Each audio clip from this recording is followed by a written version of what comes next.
anak-anak, apa kabar? Bu Guru berharap untuk kalian tetap sehat ya di rumah dan tetap bersemangat untuk belajar.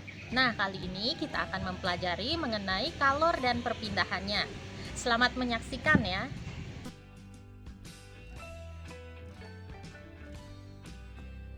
Bab 5, kalor dan perpindahannya.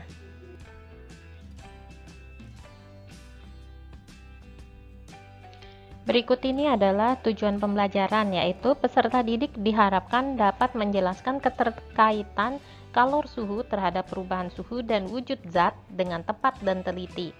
Dengan nilai sekolah kita, yaitu peserta didik menunjukkan sikap disiplin dalam pembelajaran daring.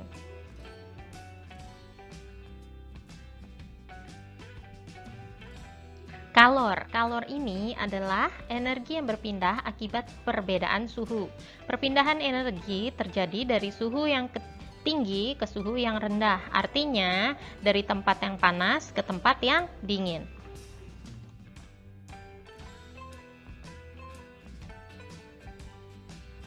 Kalor akan memberikan pengaruh terhadap suatu benda. Jika benda dipanaskan, maka benda tersebut akan menerima kalor. Nah, benda yang menerima kalor ini akan mengalami kenaikan suhu. Artinya, suhu yang tadinya rendah bertambah tinggi. Contoh dari benda yang menerima kalor adalah es yang mencair atau kayu yang terbakar.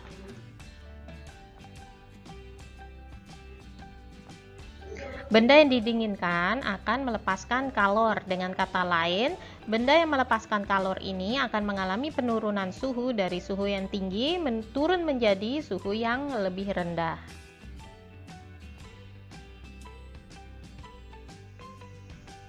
Kalor ini juga dapat mengubah wujud benda. Misalnya, benda yang dari padat berubah menjadi cair. Contohnya pada gambar ini, dari es batu lama-lama diberikan panas atau kalor akan menjadi cair.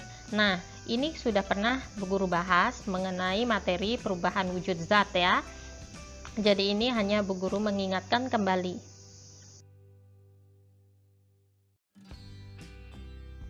Berikutnya adalah rumus kalor. Kalor yang diserap atau yang dikeluarkan dirumuskan sebagai berikut. Q sama dengan M kali C kali delta T, atau kalor sama dengan massa kali kalor jenis kali perubahan suhu. Untuk perubahan suhu ini adalah suhu akhir dikurangi suhu awal. Untuk lebih jelasnya kita masuk ke contoh soal. Contoh soal. Air bermassa 100 gram berada pada suhu 20 derajat Celcius dipanasi hingga mendidih. Jika kalor jenis air adalah 4200 Joule per kilogram derajat Celcius, tentukan jumlah kalor yang diperlukan, nyatakan dalam satuan Joule. Oke, yang pertama kita tulis adalah diketahuinya ya. Di sini sudah terlihat.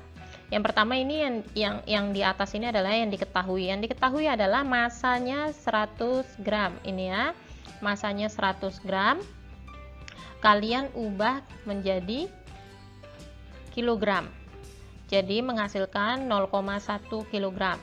Kemudian kalor jenisnya, di sini kalor jenisnya adalah 4200. Nah, kalian tulis seperti ini. Kemudian untuk suhunya, karena perubahan suhu itu delta T itu sama dengan suhu akhir dikurangin suhu awal. Nah, suhu awalnya 20, suhu akhirnya di sini tidak ada tulisannya ya, tetapi ada kata-kata hingga mendidih. Air mendidih itu pada suhu 100 derajat Celcius ya. Jadi untuk T2-nya, ini T2-nya, sedangkan T1-nya adalah 20 derajat Celcius. Nah, jadi tulisannya seperti ini.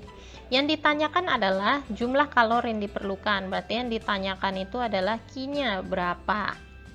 Untuk mencari Q, tadi rumusnya seperti yang Bu Guru sebutkan di awal tadi.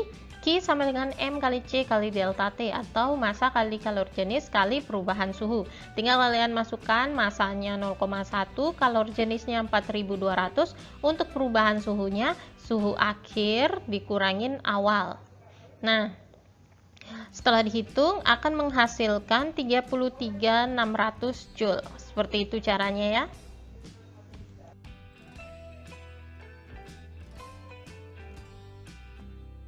Berikutnya mengenai perpindahan kalor. Jadi perpindahan kalor ini ada 3. Yang pertama adalah konduksi. Kalau konduksi itu adalah perpindahan panas tanpa disertai perpindahan partikel-partikel zat.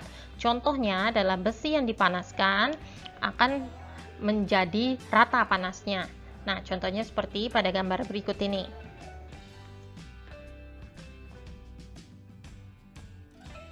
Perpindahan kalor yang kedua yaitu konveksi. Kalau konveksi ini perpindahan panas disertai perpindahan partikel-partikel zat.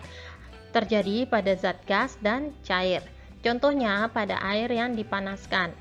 Nah, pada gambar yang sebelah kanan ini, saat air bagian bawah mendapat kalor dari pemanas, partikel air memuai sehingga menjadi lebih ringan dan bergerak naik dan digantikan dengan partikel dingin dari bagian atas.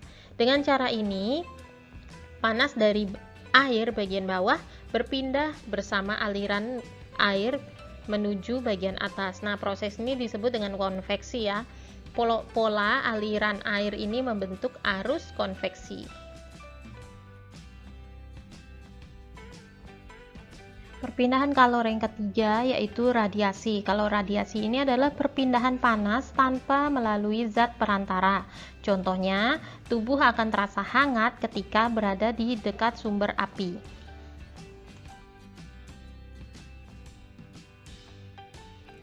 Berikutnya mengenai konduktor dan isolator. Kalau konduktor ini adalah zat atau benda yang dapat menghantarkan kalor dengan baik, contohnya besi. Sedangkan isolator adalah zat atau benda yang tidak dapat menghantarkan kalor dengan baik, contohnya kayu, kain. Berikut ini adalah benda-benda yang digunakan dalam kehidupan sehari-hari. Kita bisa lihat yang mana konduktor dan isolator. Nah, kalau konduktor itu diaplikasikan pada teflon, bagian untuk memasaknya, sedangkan isolatornya untuk pegangannya.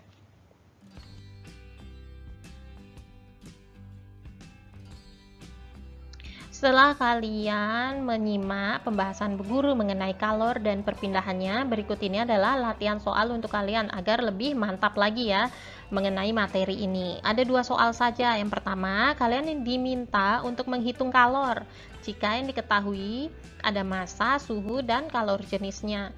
Yang berikutnya adalah kalian diminta untuk menjelaskan proses terjadinya angin darat dan angin laut. Ya, semuanya ini kalian kerjakan di buku tugas IPA kalian foto dan kirim ke GCR.